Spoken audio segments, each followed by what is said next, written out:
up more about the subject. I can't claim to be an expert on the subject, but I'm going to try and share something uh, in a simple way. Yeah. So at the very beginning, I want to. I know you can't respond to me, but I hope all of you are managing well, and I hope this situation you're having the resources required to manage this situation, and I hope you're all taking care of yourselves. So uh, let's start the session about marital therapy. Yeah. So just give me a second for me to just share my screen.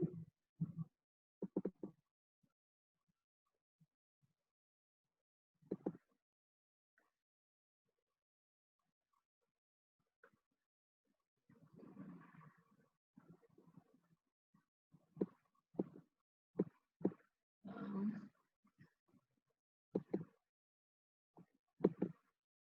yes. I'm sorry, I'm not used to Zoom, so yeah. So you have to forgive me if there are any technical glitches when we are doing this. Yes. So I was invited to talk about marital therapy today, and I thought it's very interesting. I'm sure many of you in this group, I'm sure all of you love films, right?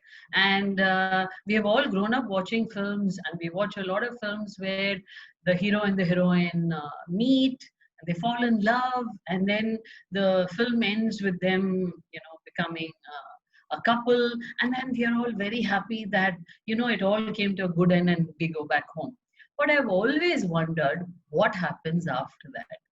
What happens after the hero and heroine have fell in love and gotten married? That's when I think the fun actually starts. And our films never seem to show that kind of fun, right? So maybe I'm going to try and tell you what I think could happen post that, right? So let's start first of all with what are the general kind of couples that could be there. So we are talking about marital therapy. The topic of discussion today is people who go for therapy because they are not able to sort out issues that crop up in their marriage. So before that, we first need to understand what are actually the kind of couples that are out there. So if you want to really, put it down, one of the first kind of couples is what we call conflict avoiders. As the name suggests, they are people who do not want any issues or problems or anything in their lives. They are people who, whenever they feel something is going to get confrontational or, it can blow up, they are going to avoid the situation. So, usually, there are a lot of boundaries set. The second kind of couple are what we call a volatile couple. What do I mean by volatile? Volatile itself means that they are hot and cold. They are suddenly they are getting very irritated and angry. They are debating, they are arguing, but they are also respectful of each other. But they are quick to argue. The third kind of couple, which is the kind of couple that we would like, is the validating couple. Is the couple that they interact with a lot of ease and comfort, and when you see them, you feel like they're such a perfect couple, right? There's a lot of trust and understanding. The fourth kind of couple that we talk about are the hostile couples. When I use the word hostile, it means couples who are looking at each other like your enemies, or I'm ready to fight you at any time. So you're always ready with a sword and a shield to fight with your partner. And the last kind is what we call the hostile detached couples. They are the couples who do not get along with each other, but also kind of have decided that they are not going to make an effort or do anything to make the situation better. So I have to. I'm going to. I'm going to go full fledged into the PowerPoint. And if you have any doubts, or anything at the end of it, we can clarify. Yes? Okay. So when we are talking about these kind of couples, you can probably think about the kind of couples you see around you and try to slot them and see what kind of a couple they could be. We could start with maybe your parents, or if you are married, what do you think? What is the kind of couple that you are? Um, so when we talk about relationships between couples, can we simplify it and put it down as there are mainly 11 types of relationships? The first kind of relationship is what we call an independent relationship, where the couple is doesn't require where one partner does not require the other partner for everything. They are pretty self-sufficient and confident, but they are together. So they're pretty independent by themselves. The second kind is the opposite, which is the codependent. The word co itself means that both need each other, or both cannot work without the other being a part of their life. So both are very, very involved in their lives. Yes. The third kind of a couple is what we call the dominant, or when you have one person who's dominating, you will always have one person who's submissive. So there's always, it's like a power. Uh, one person has more power than the other.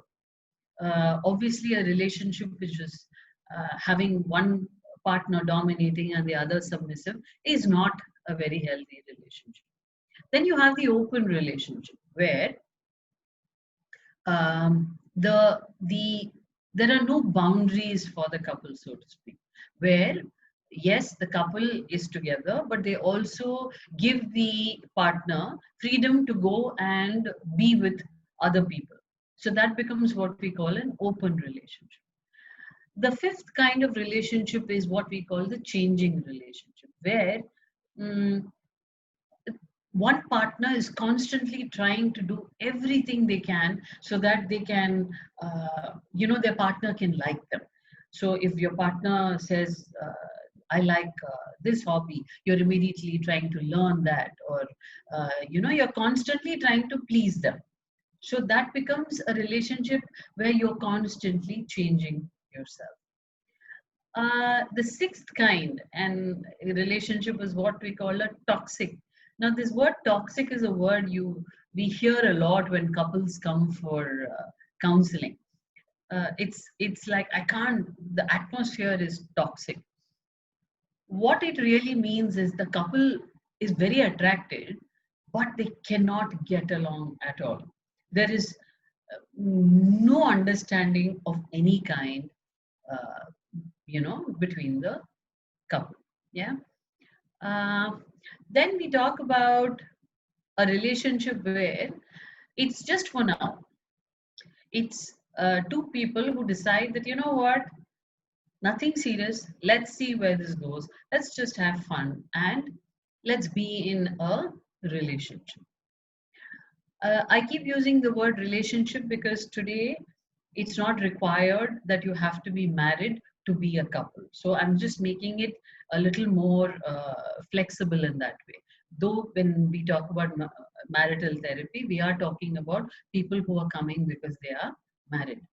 Then you have a relationship which is where you're best friends. A lot of couples would be very, very close to each other in terms of they would be friends with each other, but maybe the physical intimacy is not so much a part of that relationship. So sometimes it may not work out, or it may not continue as a relationship. The next kind of relationship is a sexual one where both the partners have decided very clearly that they are there only because they want physical intimacy. The other kind of relationship which we are seeing a lot today is what we call the long distance relationship. A lot of people are continuing to have relationships even though their partners or their spouses are not with them.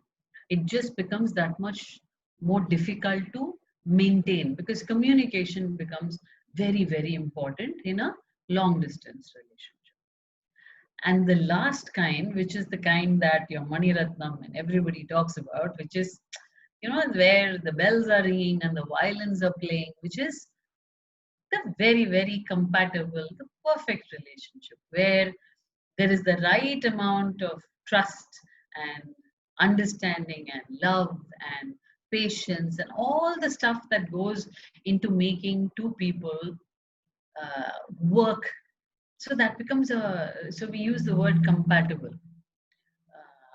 It's not automatic, but some people have found it. Yes. So now that we have discussed the kind of couples and the kind of relationships that can be there, let's now come to marital therapy itself.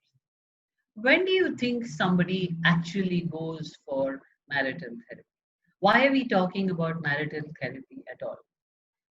Don't our movies tell us that after you get married, everything is okay? So when do you actually feel the need to somebody to step in, or that you know what, this marriage is not working or this relationship is not working? The first thing is when you are not talking to each other. A lot of couples, when they come for counseling, will say, I have not spoken to my partner for 1 week. We are not talking for more than a month. Or they will say, I only, talk when it's about something that is to be done for the house. Uh, Another time when you need to go for counseling or you need help could be when you're talking, but it's always negative. When you talk about negative, what do you mean? When you're always saying things that are hurtful, or there's criticism, or it's always insulting, or you're trying to, pull the person down. So it's the opposite of positive. You're not saying things that are making the person feel better. Another time when you know your marriage could be in trouble is when you're afraid to talk. A lot of couples do not communicate with each other because they feel that if I say something, it's going to blow up, or there's going to be a definite fight, or what will my partner say if I communicate? So you're just scared. So even though you're having a lot of difficulty with your partner, you're just scared to talk about it.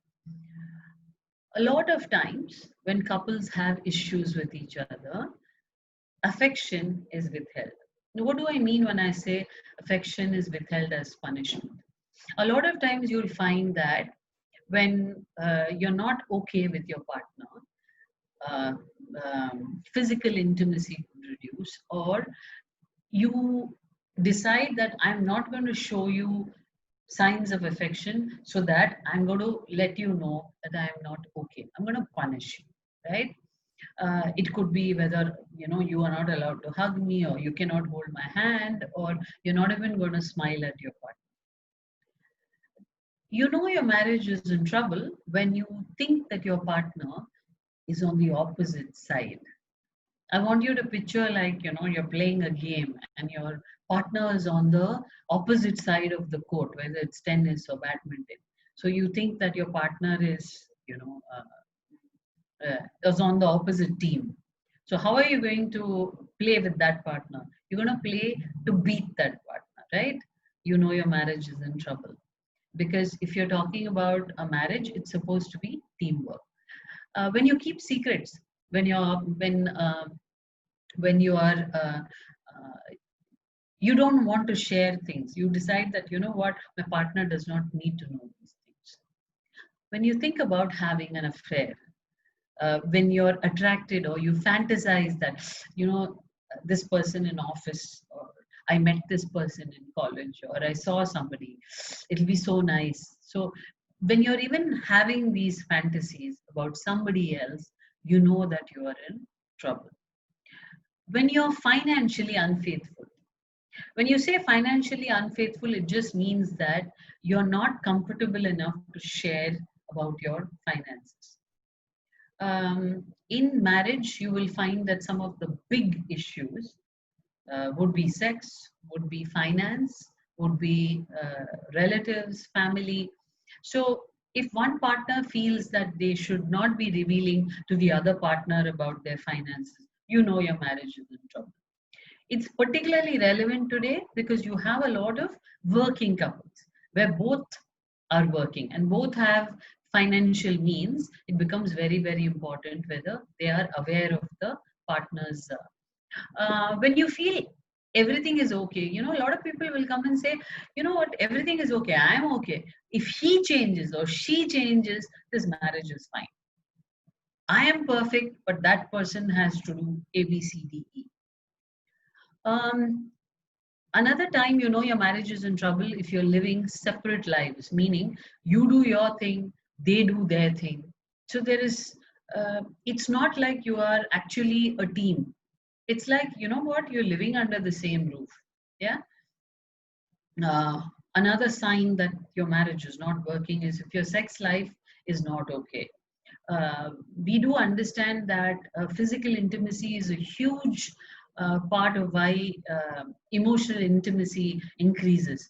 And initially, of course, it may be, it does taper and it does change over a period of time, but it can also be a barometer as to whether your married life is okay or not. When you argue about the same things again, it could be, why do you always leave the towel on the bed? Or it could be, why can't you fold the paper in a particular way and leave it? Or it can be, you know, why can't you wash your plate and put it in the sink? If you're going to argue about it every day, it means that you're not resolving your issues. Lastly, we talk about ongoing relationship issues.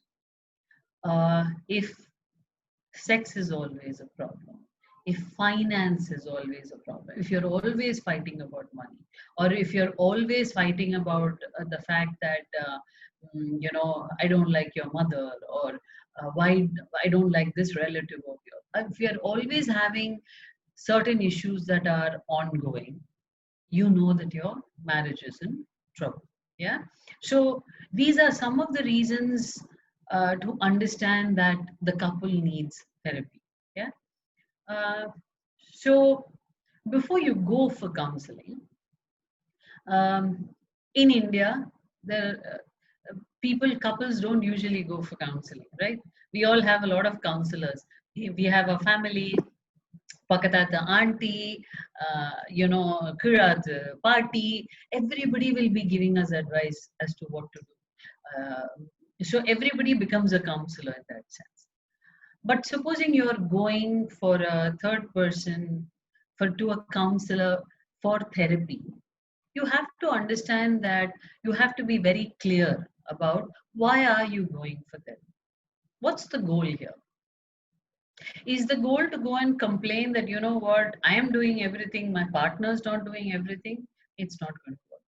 But if you're going to say, I love my partner and I want to understand how I can work better with my partner, that's a goal. Yeah. Be ready to compromise. A lot of times, partners or couples will come for counseling and say, I am not going to do anything. My partner has to do all the work. I'm not going to,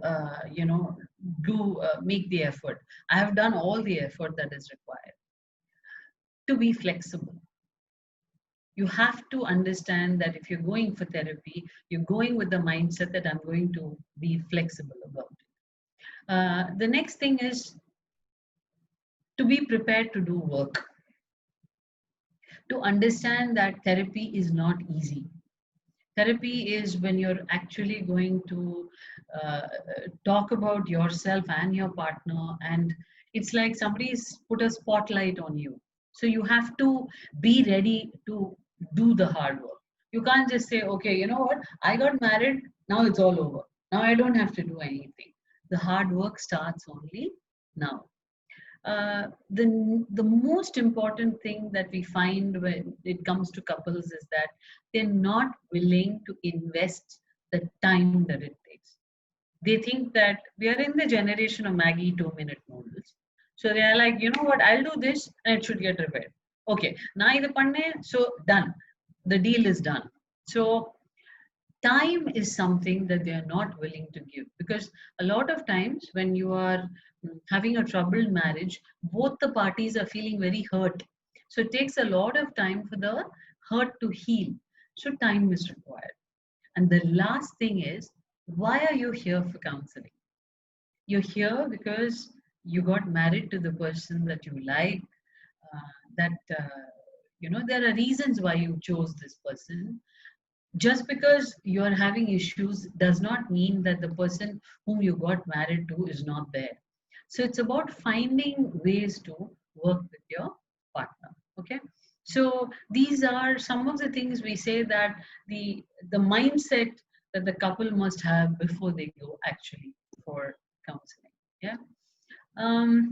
There are many techniques, which are popular when it comes to marital therapy. And I'm also learning, so I'm definitely not the expert, but I'm going to tell you some of the ones that are commonly used. Yeah.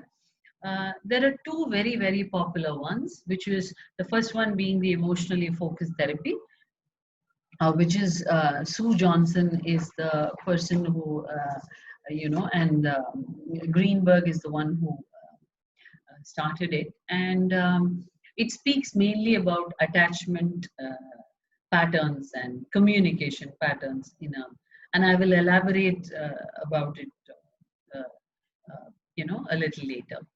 The second kind is the Gottman method, which I will also elaborate, because these are the two main methods that are used mainly in marital therapy. The third kind is the narrative therapy. When you use the word narrative itself, it means that it's like you invite the couple to tell their story. A lot of times you will find that the couple is saying the same story, but they both have a different way of telling the story. It's like I can tell it, without any expression, இது நடந்தது அது நடந்தது, this happened, that happened, or I can be like very emotional about it. So the narration becomes very, very important. How are they narrating what they are trying to talk about? So it gives the couple also, when they listen to each other, understand how the other person is telling the story. Why is their story different from my story? Yeah. The other kind of therapy is what we call positive psychology. As the word suggests, you focus on everything that is positive. You talk about what are the feel good emotions, what makes you feel good, what are some of the things your partner does, which is your partner's strengths, what you like. So it's all about how you do. You don't talk about what's not okay, you talk about what's good and how do you make it better. So it's positive psychology. The other kind, the therapy that usually happens is what we call face-to-face couple counseling. When you go to a therapist, and what happens then is that, I mean, as a counselor, I've had couples sit in front of me, so you're able to see the body language. You're able to, it can be something as simple as the couple walks in, whether they hold the door for each other, whether one waits for the other to sit, whether one pulls the chair for the other. Do they look at each other when they are talking? What are their expressions on their face when they are talking to each other? So it gives a lot, the counselor is able to see uh, a lot about what the couple is going through. So face to face really helps. Then you have a lot of books. Nowadays you can Google anything. I can Google and say, how do I make my marriage work? And then I can have a million sites that will tell me the best way to make a marriage work. So there are a lot of books, and they are very popular as well. I have a lot of couples who tell me, I read this in a book, or I read that in a book. If you can work on an idea, good for you. Then you have what we call worksheets. Now in a lot of therapy, especially for example CBT, or which I think you will be doing tomorrow, cognitive behavioral therapy, there's a lot of journaling and writing involved. So worksheets is when you're putting down information about your marriage or your partner. Like you have a give worksheet, which is it as give suggests, it is gentle, interest, validate, and easy. That is, how can you be nicer to your partner, more gentle to you? How can you show interest in whatever your partner is doing or their life? Validate, how do you make them feel better about themselves, and how can you make your marriage easy? Yeah, so these are some of the ways in which, so there are different kinds of worksheets. Again, if you google for couples therapy, you will find that there are so many varieties of worksheets, and every day, so we can't really say what works for one couple is going to work for everybody. What is the kind of therapy that will work for one couple?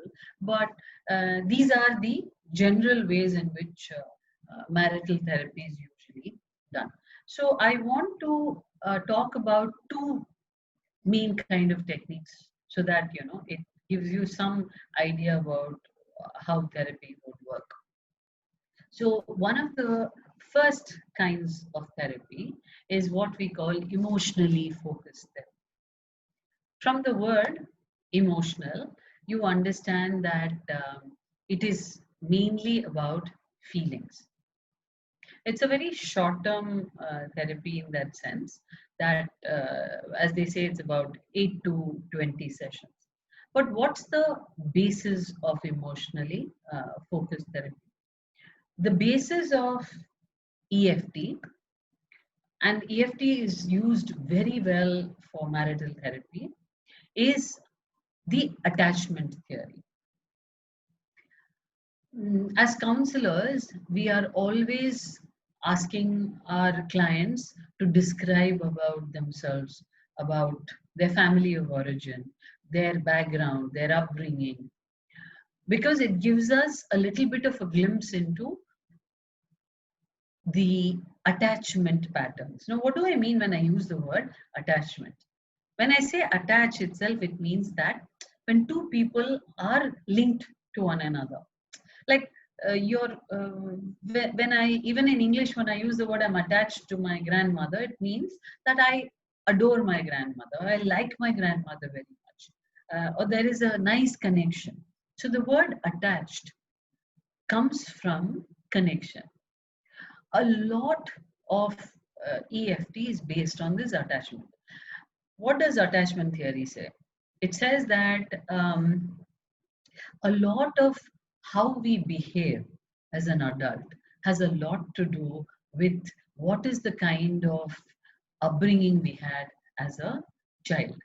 Like, let's think about, let me give you a scenario where there is a child who is, a 2-year-old or a 3-year-old has got hurt, and it's crying, and it sees blood pouring out of its womb, and immediately the primary caregiver, which can be the mother or the father, can be tata party, the grandparents, or today it can even be a nanny in a creche, because they are taking care of the child, immediately comes, comforts the child, tells the child that it's okay, it's going to be fine, physically cuddles the child, and makes so the child feels very comforted and secure. And the child has what we call a very secure attachment.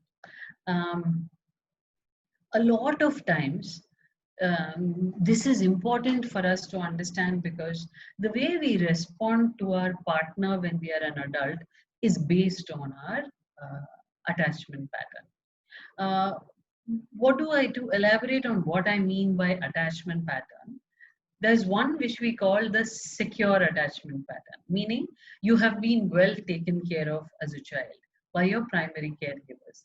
Like, you got whatever attention you required, you got whatever physical comfort that you required, you were made to feel special.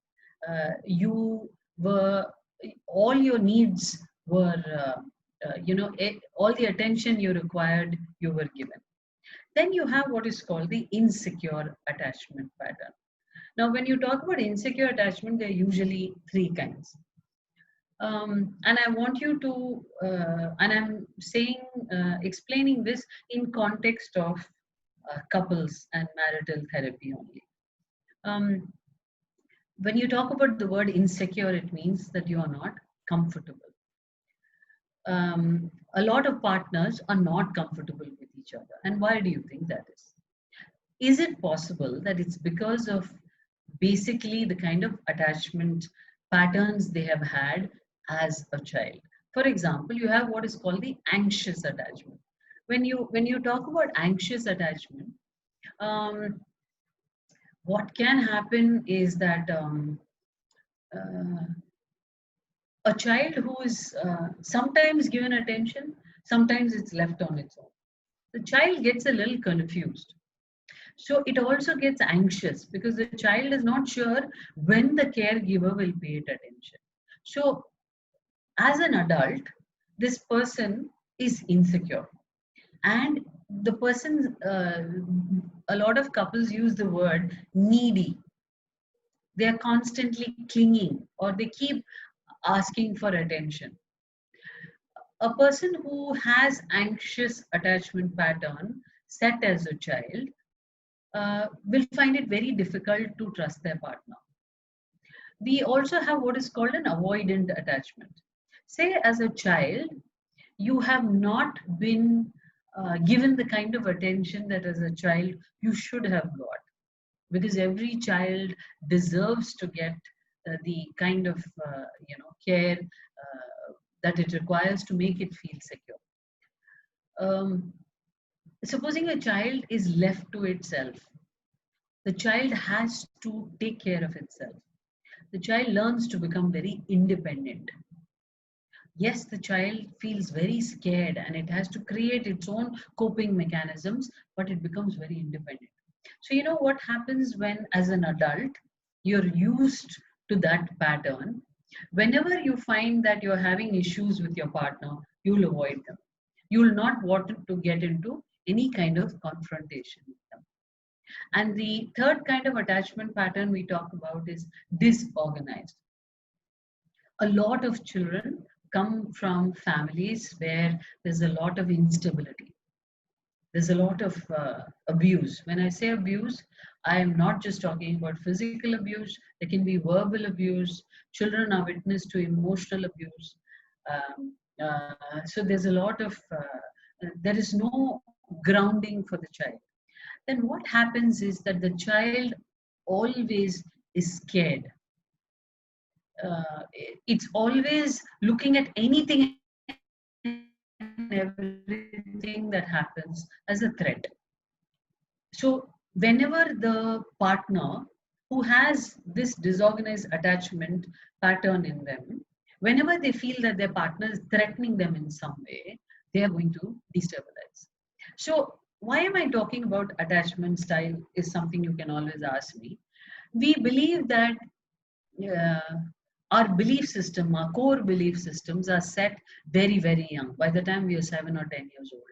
So what I'm trying to say is that a lot of how I cope with crisis, with issues, with problems as an adult has a lot to do with how I have been brought up as a child.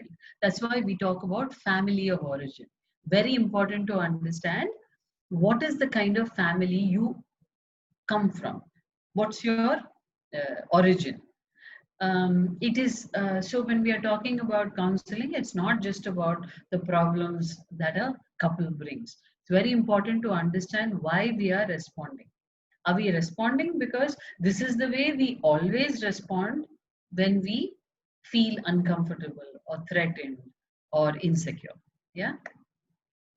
Um, there are very, very clear steps in EFT. There are mainly three stages. The three stages they progress, they have to be done progressively. The first stage is what we call the cycle of de-escalation. Escalation is when, you know, one partner is jumping and getting emotional, and the other partner is getting emotional, and things are just getting worse and worse. One partner reacts and the other reacts to that reaction, and it's just escalating. So what the counselor does when they are following EFT is to first find out what are the basic issues between the couple. The counselor tries to find out what are some of the patterns that happen. When I say pattern, what am I trying to say? For example, a pattern could be, say a spouse comes late from work every day, and the spouse who receives them is negative, is showing body language that is okay, is the partner is able to read that it's not very pleasant, or and if the partners are used to behaving in this way always, a pattern becomes very, very set. And over a period of time, both of them respond to each other only with negative body language and with negative communication patterns. So, a counselor would try to find out what are some of these patterns of interaction. How does a couple interact with each other? The next thing the couple tries to do is to find out what are you scared of when you are reacting. So, in psychology, which I'm sure as students of social work, you are going to, or you may have heard of this word, there's a what we call a fight or flight response. As human beings, we are survivors. Whenever we perceive threat, whenever we feel that something is happening that is not okay for us and it is disturbing our emotions, we either fight or we avoid. We will, uh, flee away from the scene. We'll vanish. So it's very important to understand what are your partner's fears? What are you scared about? What is the emotions that one partner is triggering in the other?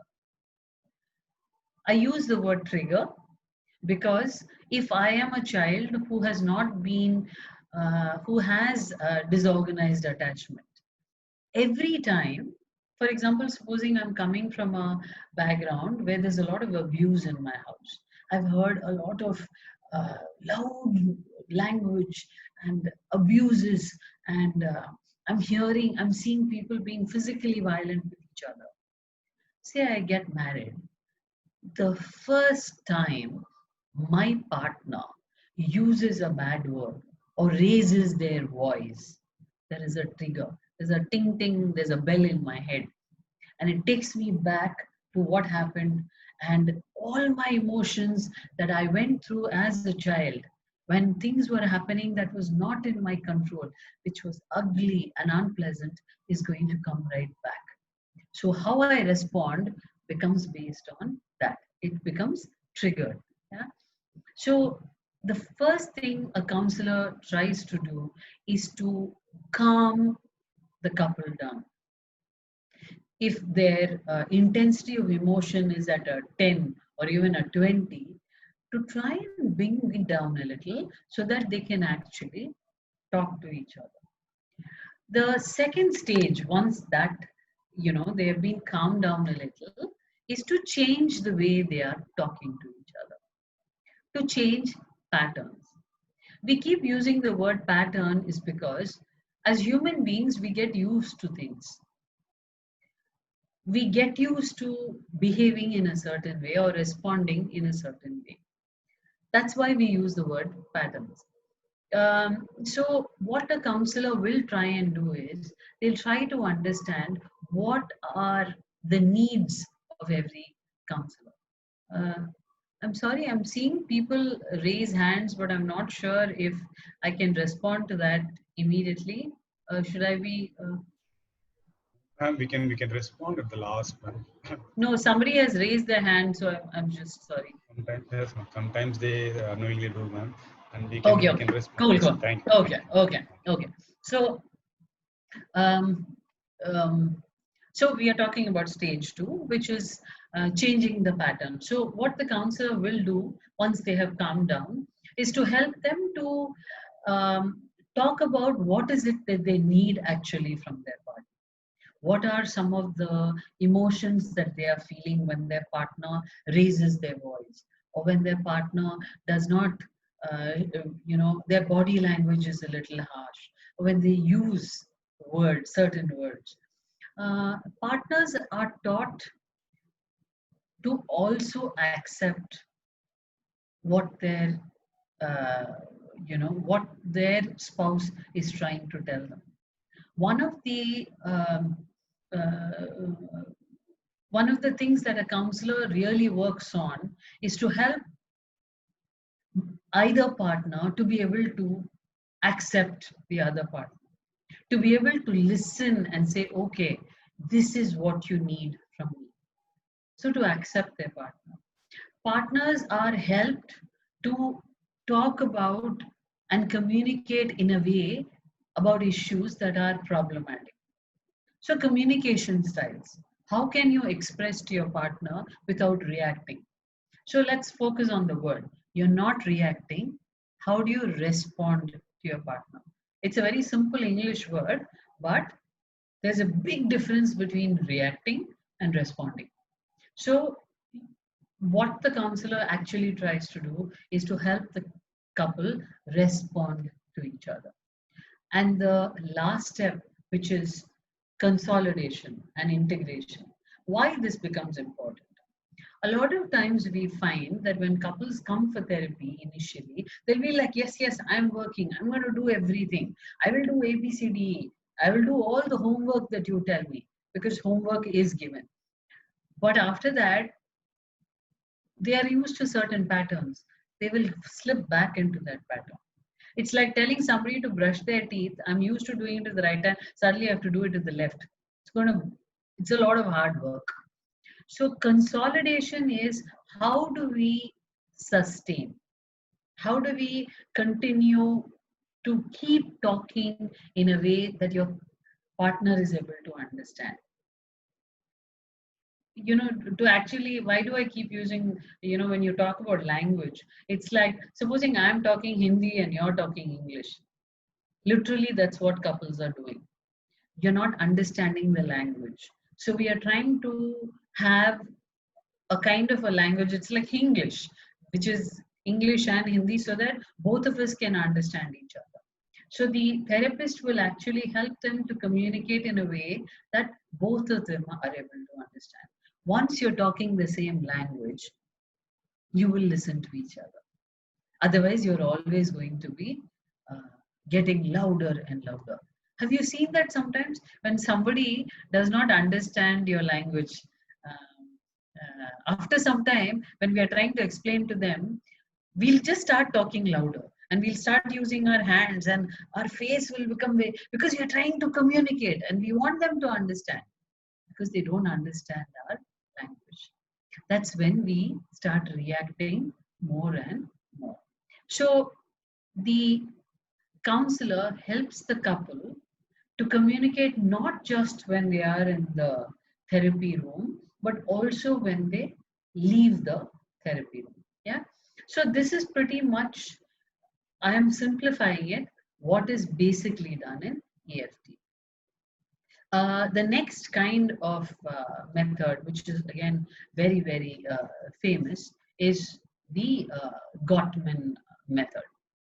Um, he's pretty much the go-to guy when it comes to marital therapy, and he's written an immense number of books. Though Sue Johnson and Gottman styles are different, but they all, I mean, every kind of therapy has its, you know. So when we talk about Gottman, he talks about the four horsemen of the apocalypse. When he's talking about the four horsemen, he's talking about the four things that are, attributes that are definitely responsible for breaking up a marriage. Let's look at them. You can always ask me, are you saying there's only four things? But he's trying to say that there are mainly four things. Yeah. The first one is criticism. When you are always finding fault with your partner, when you're constantly saying, you don't do this, you don't do that, you're like this, you're like that, you're A, you're B. So you're criticizing, you're bringing down your partner. You're finding something that's not okay in your partner all the time. The second thing he calls the four, among the four horsemen is the word contempt. Now, when you use the word contempt, uh, it is not respecting the other person, calling each other names. One of the things that most couples talk about is the use of language. A lot of couples will come for counseling and say, he called me this, she called me that. And they will remember that word. And that word will be like almost somebody stabbed them in the back, or, it will be like a blood wound. So using words or talking about their physical attributes, it's just showing that they are not worthy of being your partner. That's contempt. The next one is being defensive. Now, when I use the word defensive, when couples talk to each other and they are discussing something, you will find that when one will always play the victim and say that it'll be like, I didn't do this. It's that person's fault. This person. They're always assigning blame to everybody else except taking responsibility. They always look at themselves as the victim, that they are the one that everybody is being nasty to or bad to. So uh, there is a lot of self-pity involved. One of the ways that defensiveness happens is, supposing a couple is talking and one partner is talking or communicating about something that they finding it hard in the other partner, there will be cross complaining. What do you mean by cross complaining? Like, one partner is communicating, the other partner uses this chance to complain about the partner. So it's you have not resolved an issue, but you're already cross complaining. The other thing that we call it yes butting. Yes butting is, when you'll find a lot of couples who say, yeah, yeah, I agree. Okay, I'll do this. And then they'll not work really. They agree, but they continue to do whatever it is that they do. And the fourth one, which is the fourth horseman, is what we call stonewalling. Stonewalling itself means, imagine like you have a partner and you have put a stone wall. You're saying, I'm not going to let you in. You're doing this to me, I am going to put a wall. I'm not going to talk to you, or body language shows that I'm not okay with you. There is no connection. So, according to Gottman, these are the main attitudes that couples have, which are responsible for a marriage getting destabilized. Um, when you talk about Gottman, he talks about 7 main principles. When you talk about his principles, one of the most important principles is what we call about the love map.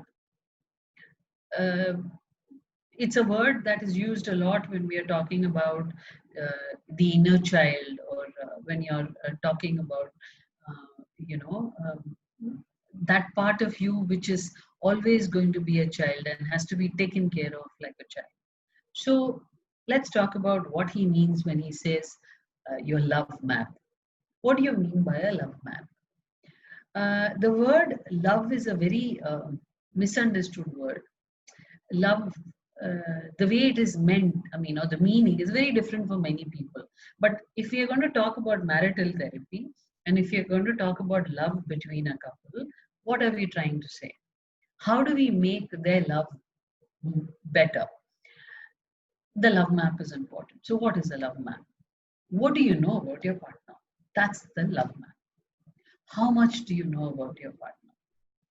So according to Gottman, he's saying that fantastic sex, or the fact that you have a great life, or that you're not fighting at all, or that you have no issues, is not the reason why a marriage remains strong. A marriage remains strong if you are working on your love map. Meaning, um, uh, I'll give you an example. He talks about a deep map. When I talk about deep map, how much do you know about your partner when they were a child? What about their school experiences? Who was their favorite teacher? Were they bullied as a child? Who's their favorite teacher? What are what did you want to be when you were a child? Or what are some of the major events that happened in your life that are very, very important to you? Becomes what is called a deep map. And this map is not constant. Your partner is constantly changing. So you have to constantly try to understand what is important for your partner. When we talk about a current map, what do I mean by a current map? Meaning, so if you're a working, how's your job? Who's your boss? Do you like your boss? Who's your favorite colleague? What are some of the things that stress you in office? Or, mm, uh, you know, how do you relax after a hard day? Or what do you do in office? And who are the people you hang out with?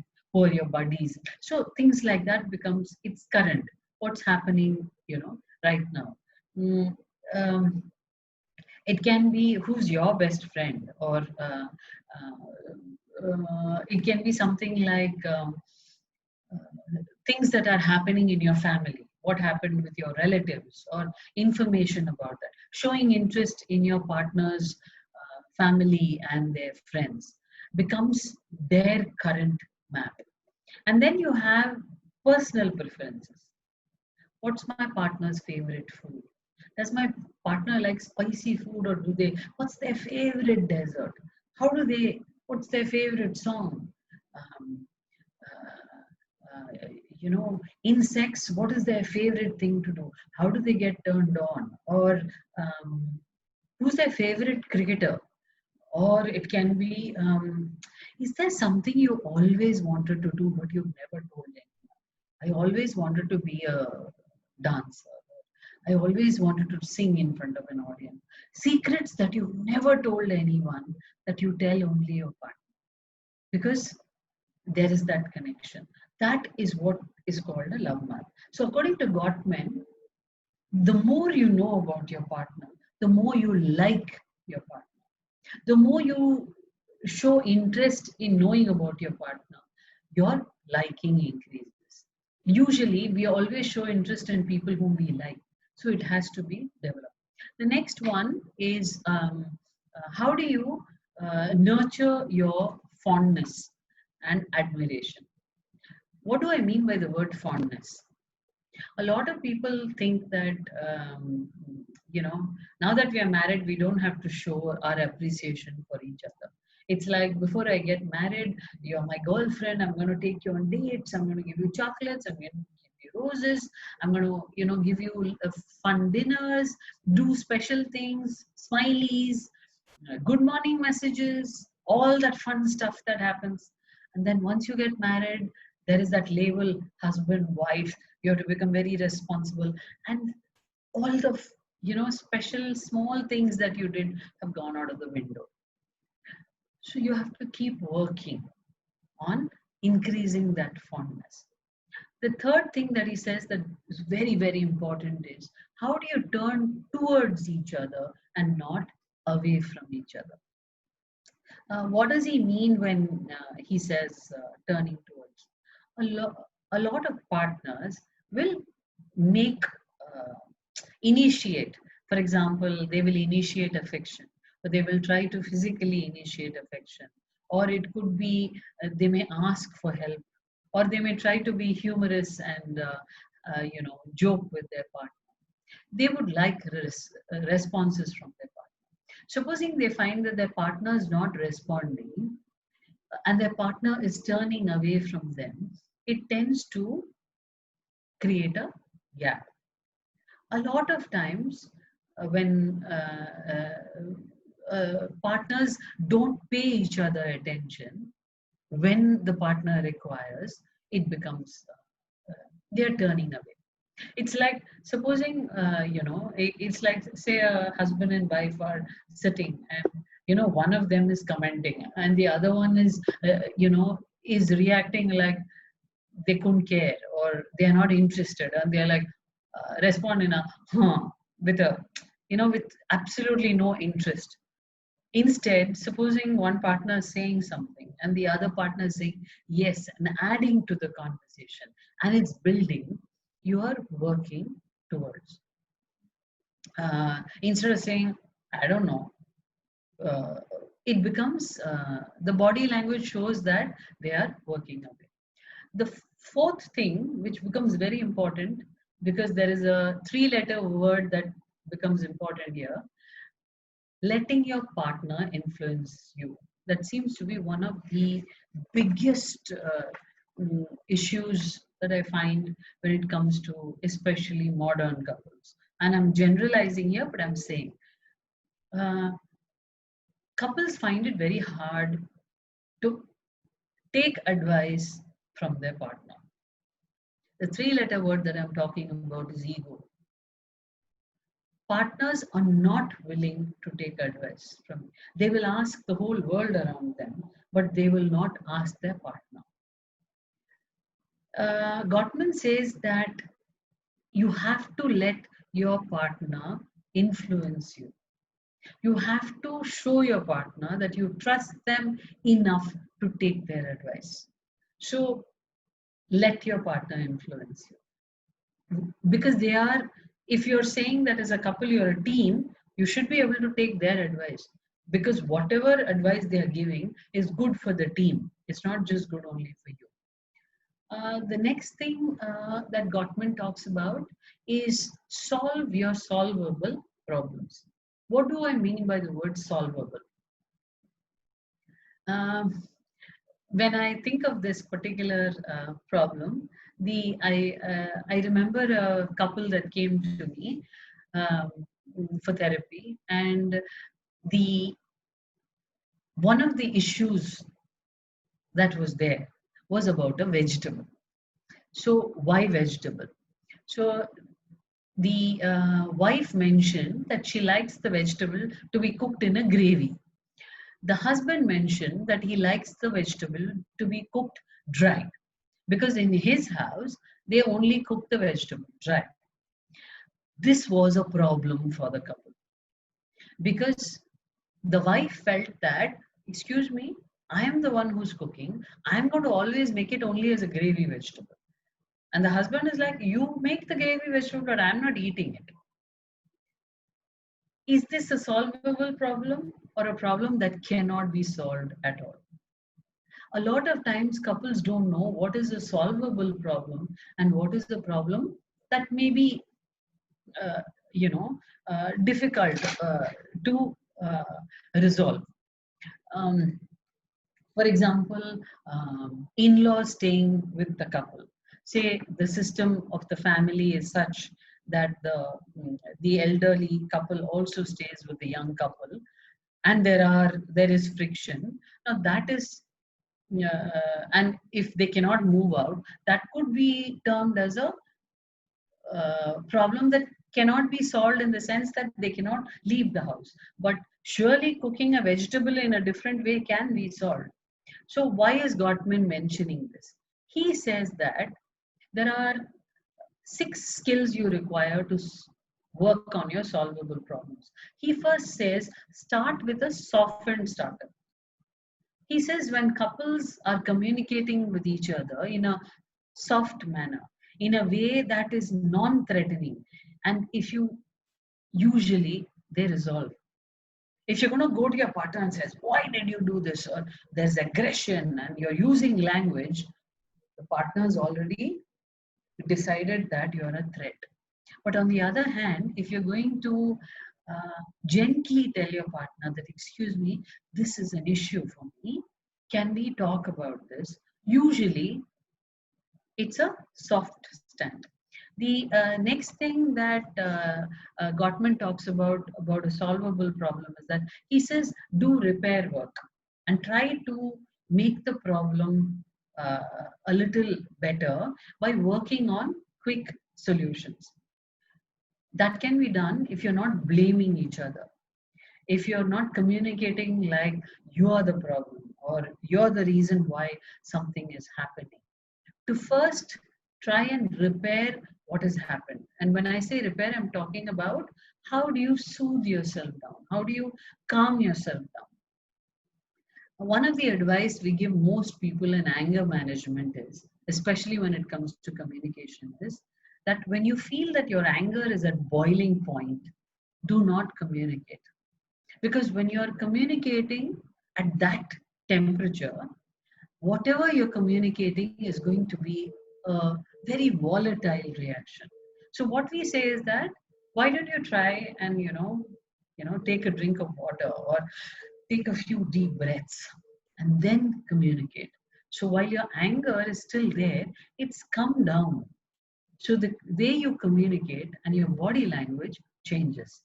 The same way, Gottman also says that if there is something that you cannot change, can you try and accept it? He talks about accepting influence and to compromise, to be flexible, to not say this has to be done only in a certain way. The other thing he talks about is how do you overcome a gridlock problem? What's a gridlock? How many of us have been stuck in traffic jams where you want to go left, but there'll be an auto guy who will come from the opposite side and he'll block you. There's no way you can pass. And then by the time all of us have gone through the traffic situations where there is a gridlock and nobody can move. And then everybody will be honking. That's a gridlock. A gridlock can happen even in a marriage where there are some issues where nobody is budging. Nobody wants to compromise and change. What do you do in a situation like that?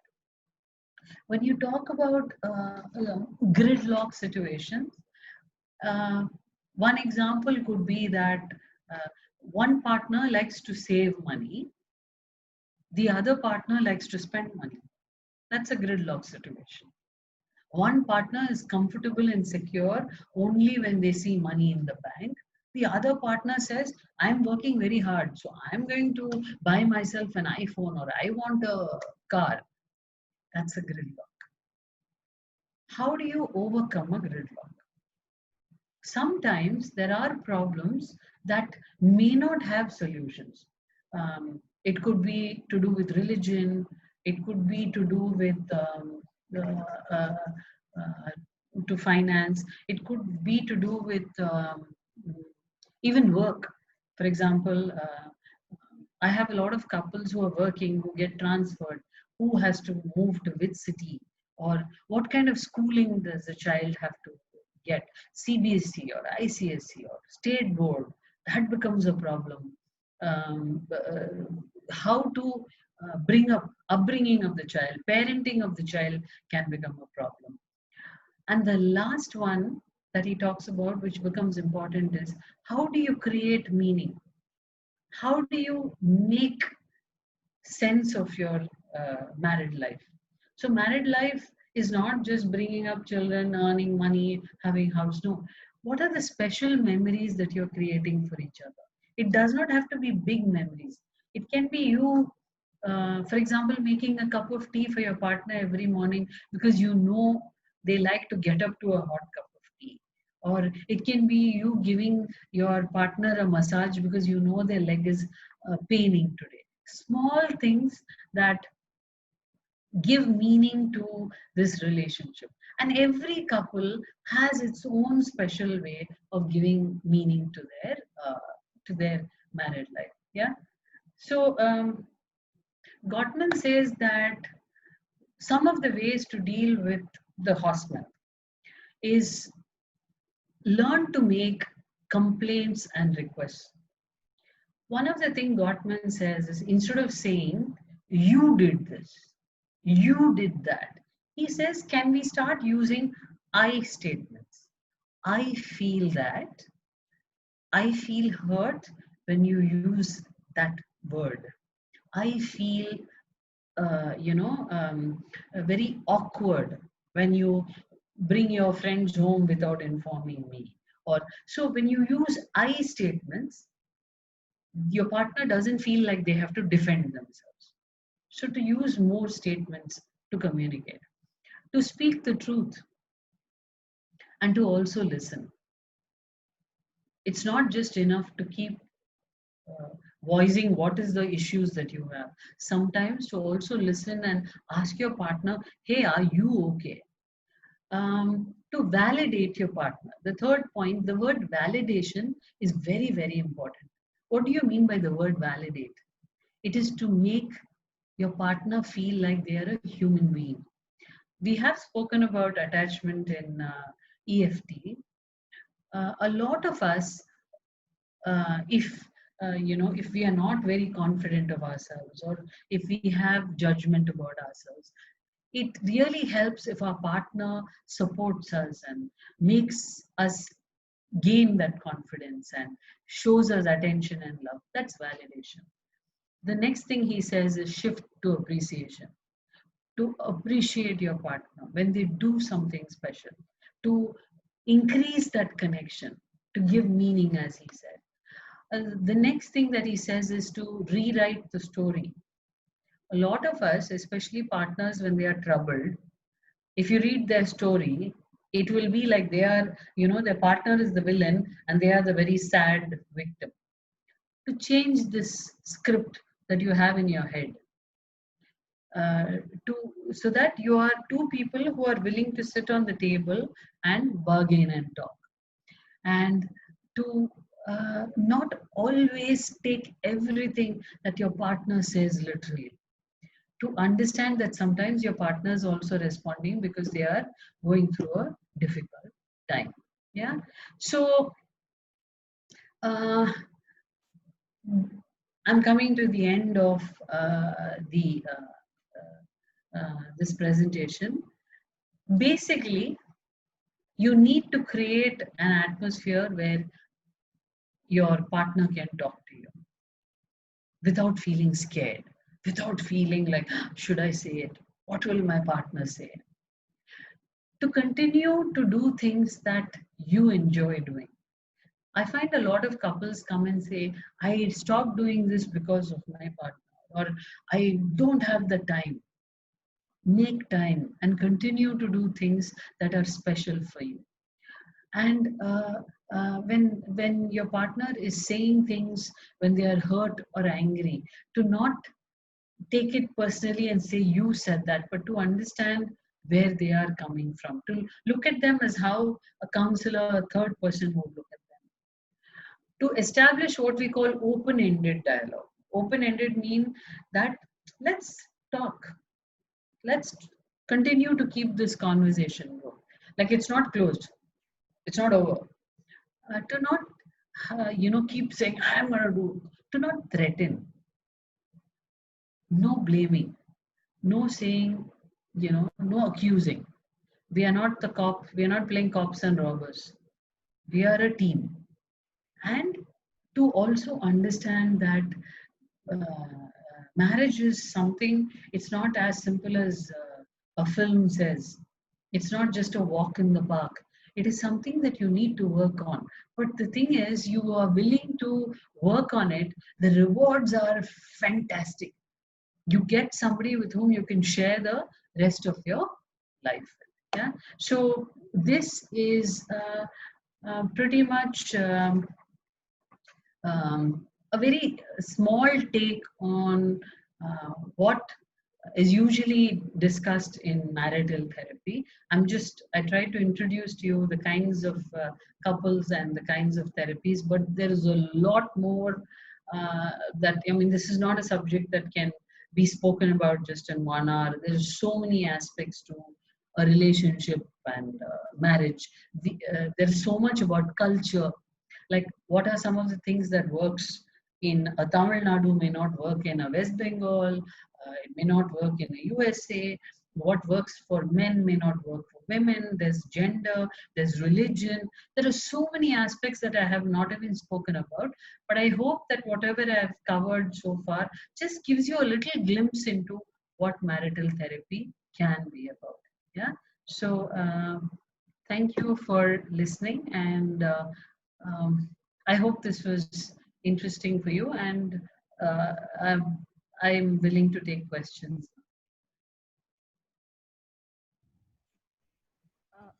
Ma'am, Yeah. the first question, ma'am. Yeah. What is the difference between independent relationship and open relationship? Okay. Can I just close this? I'm just going to stop the screen sharing. I'm just going to try to do that. Stop share. Yes. Yeah. Yes. Sorry. Can you repeat the question again, please? Sure, ma'am. Yeah. Uh, the difference between independent relationship and an open relationship. An independent relationship is when a partner is very self-sufficient. A lot of times when an adult has not been given much care, or they are very used to taking care of themselves, they're very independent people, so they are not going to lean on their partner for too much support. So sometimes if your partner is somebody who likes to be codependent, they are going to have a problem with you, because they are used to always leaning on each other. And here is somebody who says, you take care of your problem, I'm going to take care of my problem. That is independent. Yeah. When you're talking about open relationship, a lot of marriages, when we use the word marriage, it's about two people who are committing to each other. In an open relationship, they say that, you're free to have emotional and physical relations with somebody other than the spouse. That's an open relationship. Thank you, ma'am. We'll have the Yeah. next question. Yeah. A couple going to pre-marriage counseling session before getting married so that they are able to make them mentally prepared for getting married. What Mm. is your opinion as a counselor? I think, if I'm correct me if I'm wrong, I think especially in Christians, they do have a particular, the priest usually does a particular session. And I know of this because I have a very close friend's daughter who was narrating it about. So one, it's a religion thing, and two, we all get a lot of free advice from a lot of people around us when we are about to get married. So if we are, so when you're talking about premarital counseling, structure may be good. Supposing there are a lot of things that you have not thought about, counseling may help to bring attention to that and say, hey, you know what, be ready for this also. That it's not only a Mani Ratnam film violence, you also have to do a lot of work. So it may help, I think. Yeah. Thank you, ma'am. Yeah. What kind of relationship issues an adult could face who had been brought up by a single parent and has never seen husband and wife bonding? That's very interesting. Okay. We always say that a lot of our patterns with our partners, see, who's the first couple that we usually see? When we talk about belief systems of a child, we always say that as a child, our belief systems are set very, very young, by the time we are 7 or 10. So we are like a sponge. We are looking at everything around us and we are absorbing it. So as a child, you see how your father treats your mother. You see how your grandfather treats your grandmother, your aunt, your uncle. You see all these dynamics, and that's how you learn. Um, when it comes to a single parent, that dynamic not being there does not always have to be an issue if the parent and the child, the parent gives the child the space to communicate and to be able to voice their fears and their emotions. So it's about how the child is brought up. So if the child is a well adjusted child, if the, Ma'am, yeah, why some partner fail to trust completely their better half in marriage?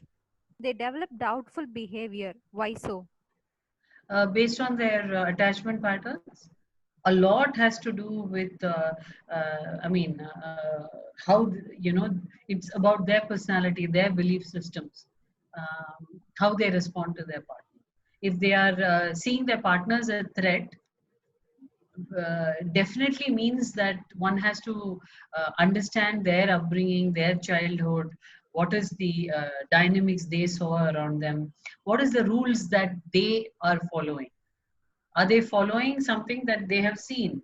And this is the way they are responding. So it's not as simple as why do you have to really get into the story behind to understand why they behave the way they do.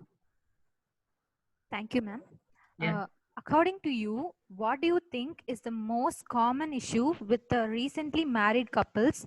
And what is the first thing you notice when a couple comes to you for counseling? One of the common, I think, one of the biggest is you remember I said that the three-letter word ego. Uh, Couples don't want to be in a position where they are listening. I hear a lot saying, "Na ye kekano." Why should I listen to them? Why should I do what they say? There is a lot of feeling that if I listen, I am being submissive. I am I'm the person who is giving in always. It's not about the fact that you know what, this is my partner and my partner. So this usually happens when a couple doesn't think that they are a team, when there are trust issues. If both are secure about themselves, they will be okay about taking advice. So I find this is a big problem when it comes to couples of today, that they are not willing to take advice from each other. And what was your, sorry, there was a second part in your question, uh, which was, What is the first thing you notice among the couples, ma'am? body language, um, the way they will look at each other. There is a lot of uh, resentment, and you can there's actually an energy in the room. At the same time, when you see the couple, you can also see at what stage they are. There are some couples where it's not gone really bad. There is still, there is still the affection is still there. There are some couples who wait till they are ready to kill each other and stab each other and then come to a counselor. So we have to really work on de-escalation, and it takes a very, very long time. So I think you can make out when a couple walks into a room itself. The way they look at each other becomes important. When you don't like somebody, you will not look at them much. Couples who look at each other, you know that they are looking towards, not looking away. Yeah, I hope that answered. Yes. Yes, ma'am. Thank you. Next. Hello, hello. Yeah. Excuse me, madam. Yes, I Aruldas. I come across cases like this always. For Yeah. example, Yeah. even though they are much educated, they are always depending upon the parents. Okay. So they never respect the wife. So their Okay. fight continues. Right. So during that time, we could not do anything. We are Right. always depending upon only what the parent says. Yeah. Yeah. Very recently, I have come across a case. He's a policeman. Yeah. He simply says what my parents say, so I have to do. That's all. Okay. The lady was severely beaten and Okay. sent back home. Now they are Okay. separated actually. Okay. He's very arrogant, could not listen anything. Okay. So at this juncture, what can I do? Okay. Miss, can I add one more thing along with this? Like, Yeah. economic aspect also, Miss. Can you brief little bit about that? Like, as he Okay. said, like, always like a dominating or like, listening parents, and the economic, like if the wife is not earning anything, that it will be more this, as he said, like, can you please? So, yeah. So when I spoke about this, I did say that there are a lot of aspects that I've not spoken about. Whether it's gender, whether it's economics, whether it is the dynamics. Let me just quick, I was going to say kutia, quick talk to you about what is called family systems therapy. If I talk about family, like a machine, like a system, at the top of that system, the core, the fulcrum, science area learn and but the main, the core of that system is the couple.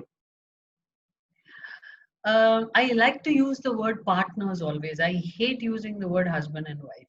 I prefer to use the word partners or a couple, because the minute you use the word husband and wife, meaning a married, because these labels tend to change the way we look at things. So let's use the word partners.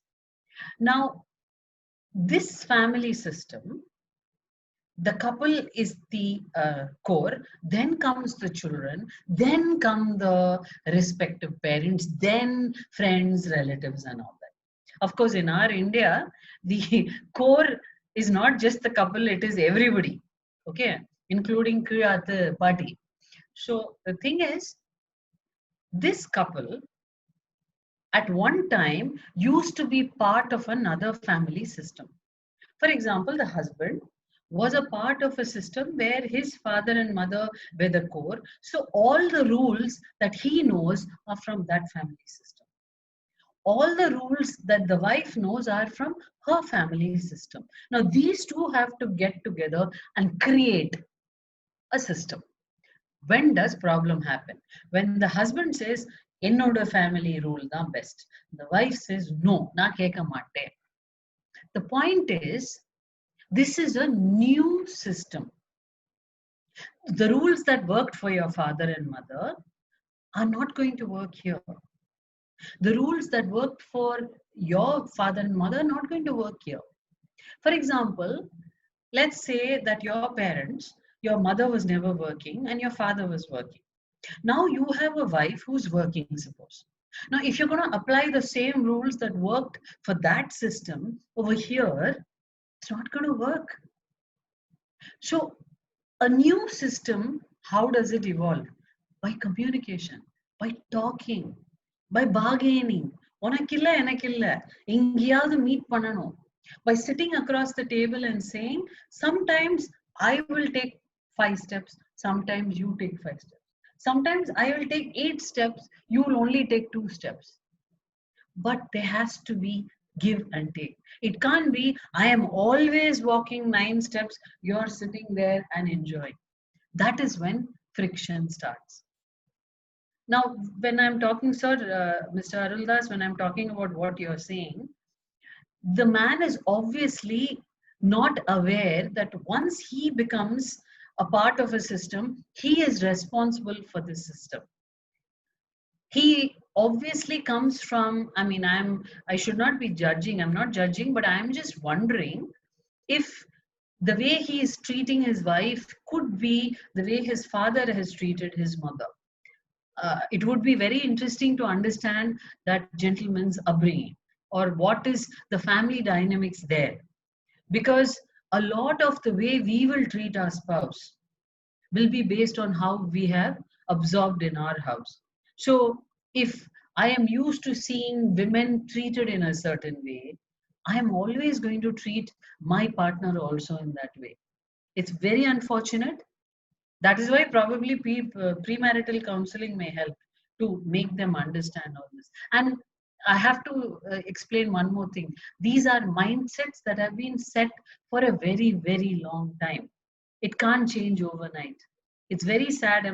It's unfortunate that they are separated, but maybe it's good for the lady. Yes. Sorry, there was a second aspect, which is financial, if I'm not mistaken. What if the wife is not working? The word that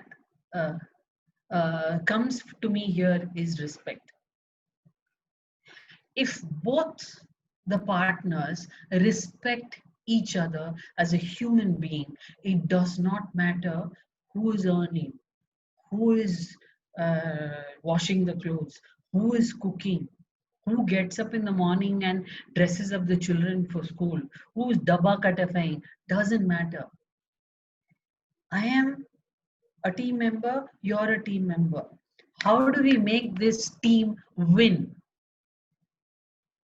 Then it doesn't matter if I am earning or you are earning. It doesn't matter if typically the man has to earn more than the woman, or those ego dynamics will not come into play if there is respect as a human being. Unfortunately, that is also something we learn uh, from our, the patterns that we have witnessed as a child. I'm not saying that these patterns are set in stone. They can change, but we have to really work on it. We have to make an effort if we want to have a good married life. I hope that answered the question. Anything else?